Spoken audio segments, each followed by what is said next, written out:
ala umuri dunya wad din. Salatu wassalamu ala asrofil anbiya'i wal mursalin. Amma ba'd. Pertama-tama marilah kita panjatkan puja dan puji syukur atas kehadirat Allah Subhanahu wa taala yang telah melimpahkan rahmat, hidayah serta inayahnya kepada kita semua hingga dapat berkumpul dalam pembuatan makalah ini. Tak lupa pula kita kirimkan salawat serta salam kepada junjungan Nabi kita, Nabi besar Muhammad Sallallahu Alaihi Wasallam yang telah membawa kita dari alam yang terang, dari alam yang gelap gulita menuju alam yang terang benderang seperti sekarang. Baik, perkenalkan, nama saya Harlisa dan teman saya Muhammad Jilani Sam. Kami berasal dari kelompok 2, ingin mempresentasikan makalah kami yang berjudul Kaidah Kedabitan Perawi Hadis. Langsung saja, materi pertama akan dibacakan oleh teman saya, yakni Muhammad Jilani Sam. Dengan ini dipersilahkan. Kedabitan Perawi Hadis. Yang bagian A itu pengertian dabit. Menurut bahasa akar kata dabit berasal dari bahasa Arab, yaitu dabit ya dabitu. Dab dan dapat berarti yang kokoh, yang kuat, yang tepat, yang hafal dengan sempurna. Sedangkan pengertian dabit menurut istilah ialah orang yang memiliki ingatan dan hafalan yang sempurna. Dia memahami dan hafal dengan baik apa yang didapatkannya itu, serta mampu menyampaikan hafalan itu kapan saja ia kehendaki. Maksudnya, seorang perawi harus benar-benar hafal bila ia meriwayatkan dari hafalannya dan memahami tulisannya dari adanya perubahan.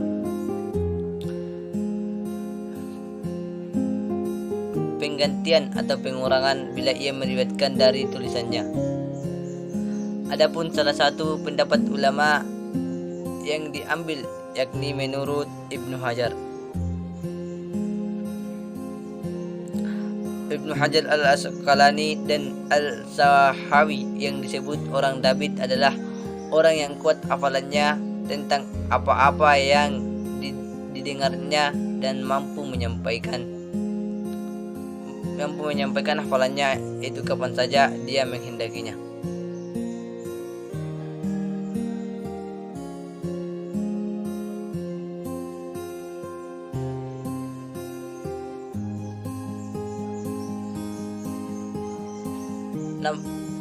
Namun makna dan prinsip intinya adalah kuatnya hafalan periwayat dalam meriwayatkan hadis, mulai dari ia mendengarnya sampai ia menyampaikan kepada orang lain, dan ia memahami betul apa yang disampaikannya itu.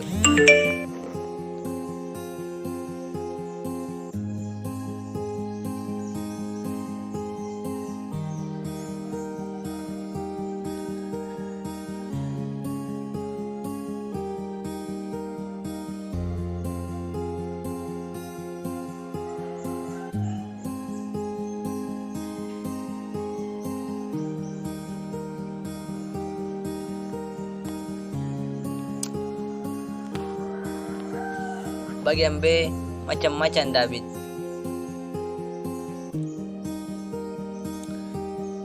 Menurut ulama-ulama hadis, kedabitan seorang periwayat dibagi atas dua macam, yaitu dab al-kitab, yaitu seorang periwayat yang memahami dengan baik tulisan hadis yang tertulis dalam kitab yang apa adanya. Apabila ada kesalahan tulisan dalam kitab, dia mengetahui letak kesalahannya. Dabit kitab yaitu terpelihara bukunya dari kesalahan yang menjadi tempat untuk mencatat hadis atau kabar yang telah didengarnya dari salah seorang atau beberapa gurunya.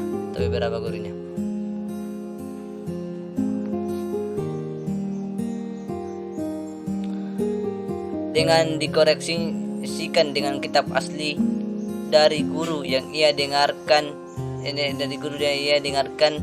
hadisnya, atau diperbandingkan dengan kitab-kitab yang terpercaya kesahihannya, dan ia memelihara buku-bukunya dari tangan-tangan orang yang hendak merusak hadis-hadis di dalam kitab-kitab lainnya.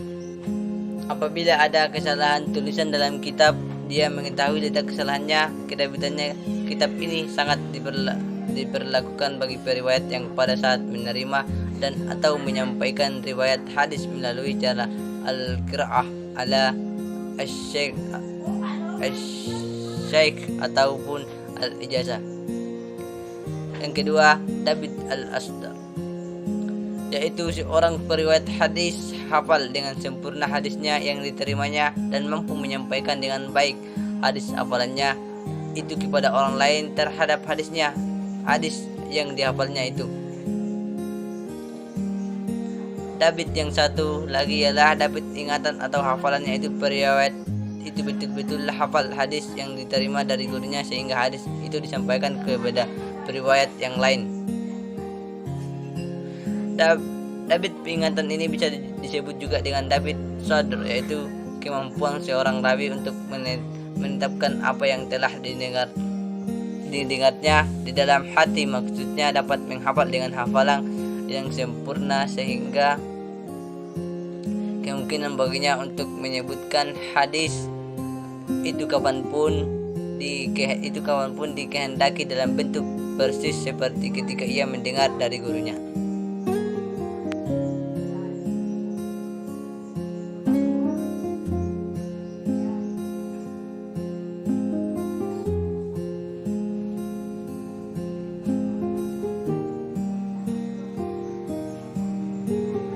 Materi selanjutnya akan dilanjutkan oleh saudari Harlisa.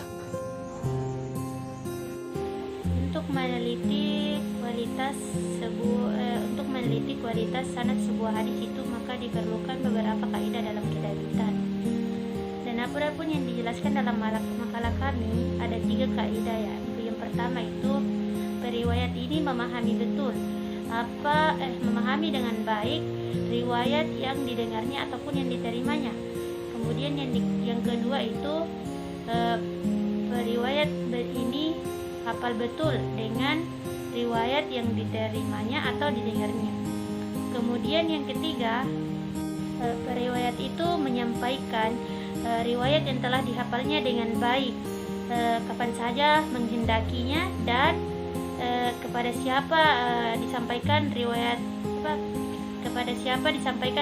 itu, atau pada saat sampai dia menyebutkannya kepada orang lain. Adapun butir yang pertama, yakni para ulama ini tidak menyebutkannya. Kemudian yang butir kedua ini para ulama tidak menyatakannya. Sedangkan butir ketiga ini dibagi menjadi 2, yakni ulama yang membatasi waktunya dan dengan ulama yang tidak membatasi waktunya. Dalam bukunya Ahmad Umar bin Hashim, yakni yang berjudul Qawaid Usul Al-Hadis, disebutkan ada 6 sebab yang menyebabkan cacatnya seorang perawi yang diakibatkan oleh kehilangannya syarat David. Yang pertama, pasi al-galat atau bacaannya sering salah. Menurut Ibnu Hajar, orang yang memiliki sifat ini, maka hadis yang diriwayatkannya itu bersifat digolongkan pada hadis mungkar dan matruk. Kemudian yang kedua, pasi al-ghaflah. Pasi al-ghaflah sering bacaannya sering dilupa, dan menurut para ulama hadis yang periwayat yang memiliki sifat ini, maka hadisnya juga termasuk dalam hadis mungkar atau matruk.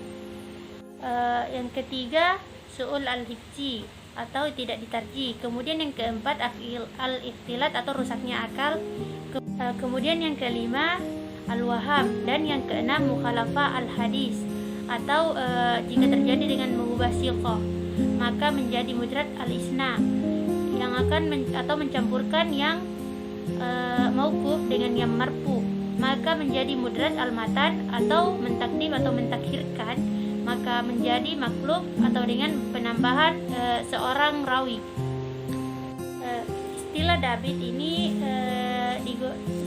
ini dibagi menjadi dua untuk bagi para periwayat. Yang pertama, hafal dengan sempurna hadis yang diterimanya. Kemudian yang kedua, mampu menyampaikan dengan baik hadis yang dihafalnya ini kepada orang lain. Dalam beberapa indikator ini disebutkan oleh Ahmad Umar Hashim di atas tentang cacatnya seorang perawi karena kurangnya kualitas kedabitan. Maka penulis berkesimpulan bahwa yang menjadi dasar penetapan kedabitan periwayat secara normatif adalah hafalannya, bukan pada tingkat pemahamannya pada hadis yang diriwayatkannya. Namun demikian dapat juga dipahami bahwa periwayat yang paham hadis dan mampu menyampaikan hadis yang diriwayatkannya itu kepada orang lain jelas lebih tinggi martabatnya daripada periwayat yang hafal dan mampu menyampaikan hadis yang diriwayatkannya itu kepada orang lain. Baik, itulah pemaparan materi dari kelompok 2 tentang kaidah kedabitan hadis. Saya akhiri. Wassalamualaikum warahmatullahi wabarakatuh.